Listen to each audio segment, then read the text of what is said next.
আজ ৬ মার্চ নারায়ণগঞ্জের মেধাবী কিশোর তানভীর মোহাম্মদ ত্বকি হত্যার ১২ বছর। আলোচিত এই হত্যাকাণ্ডের দীর্ঘ সময় পেরিয়ে গেলেও এখনও মামলার অভিযোগপত্র দাখিল করেনি তদন্তকারী সংস্থা র্যাব। ত্বকির পিতার অভিযোগ, খুনিরা প্রভাবশালী রাজনৈতিক পরিবারের সদস্য হয়, বিচার প্রক্রিয়াকে ঝুলিয়ে রেখেছিল ক্ষমতাচ্যুত আওয়ামী লীগ সরকার। এদিকে অন্তর্বর্তী সরকারের দায়িত্ব নেয়ার পর ত্বকি হত্যা মামলায় ৬ জনকে গ্রেফতার করা হলেও এখনও অনেকেই পলাতক। এই হত্যাকাণ্ডের দ্রুত বিচারের দাবি জানিয়েছে ত্বকির পরিবার। নারায়ণগঞ্জ থেকে আব্দুস সালামের রিপোর্ট জানাচ্ছেন মাঝারুল হক মুহাজির। ২০১৩ সালের ৬ মার্চ নিখোঁজ হয় মেধাবী ছাত্র তানভীর মোহাম্মদ ত্বকি। ২ দিন পর ৮ মার্চ শীতলক্ষ্যা নদীর কুমুদিনী শাখা খাল থেকে তার মরদেহ উদ্ধার করে পুলিশ। সে সময় এই হত্যাকাণ্ডের প্রতিবাদে উত্তাল হয়ে ওঠে সারা দেশ। ত্বকির বাবা রফিউর রাব্বি নারায়ণগঞ্জ সদর মডেল থানায় হত্যা মামলা দায়ের করেন। পরে হাইকোর্টের নির্দেশে মামলা তদন্তের দায়িত্ব পায় র্যাব। ঘটনার সঙ্গে জড়িত সন্দেহে ৫ জনকে গ্রেপ্তার করে সংস্থাটি। তাদের মধ্যে ইউসুফ হোসেন লিটন ও সুলতান শওকত ভ্রমর আদালতে স্বীকারোক্তিমূলক জবানবন্দি দেয়। কিন্তু হত্যাকাণ্ডের ১২ বছর পেরিয়ে গেলেও এখনও আদালতে অভিযোগপত্র দাখিল করা হয়নি। তবে গেল বছরের ৫ আগস্ট দেশের রাজনৈতিক পট পরিবর্তনের পর র্যাব ত্বকি হত্যা মামলায় নতুন করে আরও ৬ জনকে গ্রেপ্তার করে। তাদের মধ্যে আজমেরি ওসমানের গাড়ি চালক ও সহযোগীরাও রয়েছে।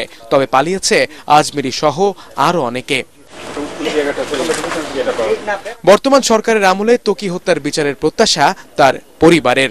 অতি দ্রুত তদন্ত শেষ করে অভিযোগপত্রটা আদালতে দিয়ে বিচারটা শুরু হোক। বলা চলে যে এই দীর্ঘ 11.5 বছর শেখ হাসিনার নির্দেশে মামলাটা বন্ধ হয়েছিল।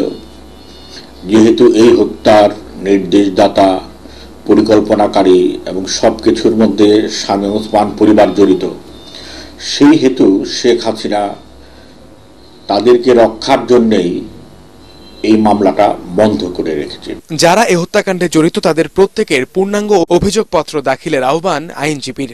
আগামী 17/4 নতুন করে আবার তারিখ আছে।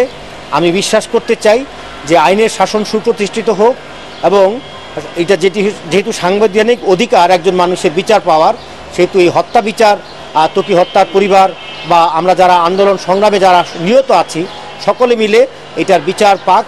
মামলাটি গুরুত্বের সাথে দেখা হচ্ছে বলে জানিয়েছে তদন্তকারী সংস্থা র্যাব। এই যে তদন্ত কার্যক্রম শেষ হলেই যখন আমরা এটা চার্জশিট, আমাদের যে প্রচেষ্টা থাকবে অতি সত্বর এটা, এবং সেই প্রচেষ্টাটা আছে আমরা গুরুত্ব সহকারে দেখছি। ত্বকি হত্যা মামলায় আসামিদের গ্রেপ্তার সহ দ্রুত বিচারের দাবিতে প্রতি মাসে মোমবাতি প্রজ্বালন কর্মসূচি পালন করে নারায়ণগঞ্জ সাংস্কৃতিক জোট। শিশু ত্বকি হত্যার 12 বছর উপলক্ষে 3 দিন ব্যাপী কর্মসূচি ঘোষণা করেছে সন্ত্রাস নির্মূল ত্বকি মঞ্চ।